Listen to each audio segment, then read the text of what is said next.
Welcome back to part 6.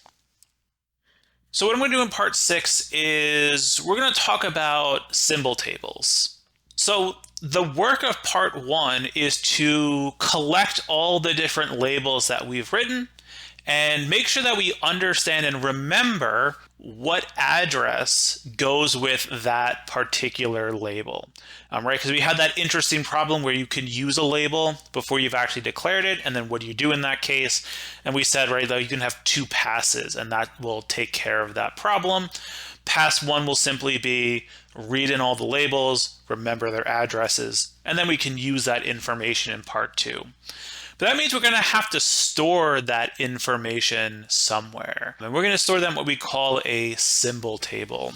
So I'm going to go ahead and just do a little bit of boilerplate. One thing I forgot to do in an earlier episode was to add a pass property to the output class. So I'll go ahead and do that.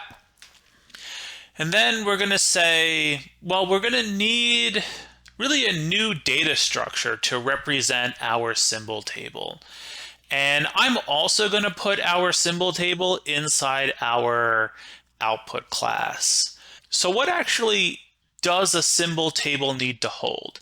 It really only needs to hold 2 things, right? A symbol is a label, the name of the label, and the value representing the address of that label. That's really all we need.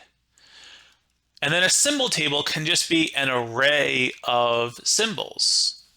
So I'll say struct symbol to make a more complex data structure. And we'll say string label. And we'll actually save the label name, right? Because we do parse it. We just learned in the last episode how to parse it. So we'll actually save that label name in our symbol data structure. And also say int value. And that'll just be the address. Now with the Intel 8080, with the Z80 being a 16 or really an 8-bit CPU, it can only hold 16 bits of address space. So it's only a number from 0 to hex FFFF. Int is way larger than hex FFFF, 65,536. So we don't need it to be any larger than that. Int will be big enough for whatever we could possibly need. And then the symbol table itself is simply an array of symbols. No complex data structures needed. In compiler, for those of you who will eventually go on to take courses in things like compiler construction, you may hear of linked list or hash tables or things like that to be the data structure to store all your different symbols. We're not going to make things that complicated. We're going to use some built-in niceties of the D language to just make the symbol table just an array of symbols. We're never going to have that many anyway, and our CPUs are going to be way fast enough that really compiling even the most complex 8-bit programs are going to be basically instantaneous. Right? We're not really looking for speed here, right? We're parsing all of our lines twice. So we're definitely not looking for speed here. We're just looking for things to be correct.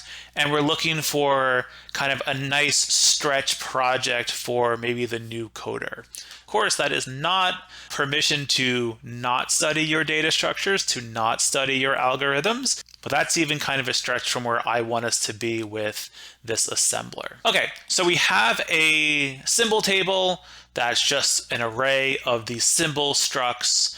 And we're going to now need to have logic that will allow us to add symbols to the symbol table. Now, I know it's not going to be hooked up yet, and that's fine, but we just need the logic to actually write symbols into the symbol table. So I'm going to add a new function, and we'll say it's going to add a symbol to the symbol table. And it's going to have an extremely creative name. It will be named addsymbol.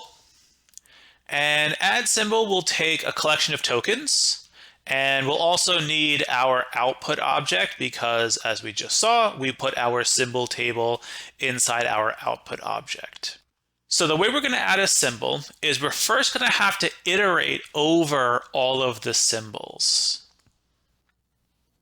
So we're actually going to iterate over our symbol table.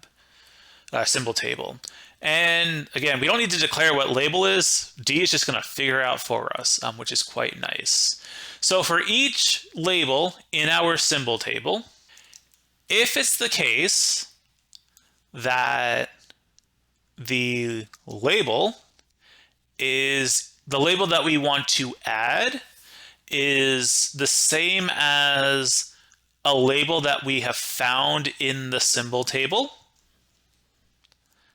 then we should throw an error because we cannot duplicate symbols.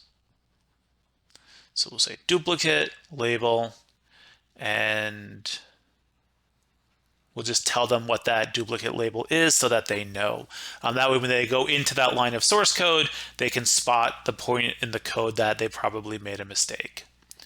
So that's what we're doing here. We're iterating over the symbol table with the label that we want to add.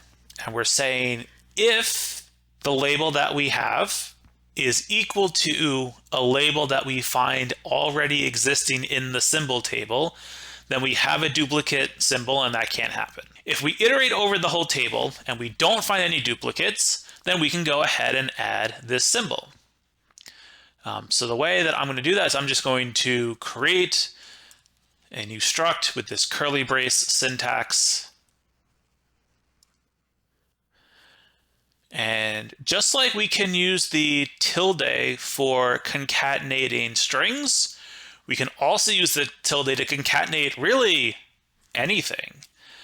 So our symbol table just gets the new symbol appended to the end of it. That's it. That's all we have to do. But one thing that we may have noticed is we have this new address thing here, which is not one of our variables inside our output. So I'm going to just go ahead and make a new property inside of our output object. And again, an address only needs to be an int because it's a 16-bit is the maximum of the address that it could possibly be on an 8-bit CPU, which is only 65536, and an int holds over 2 billion. Over 2 billion is greater than 65,000, so an int is plenty big enough to store everything that we need.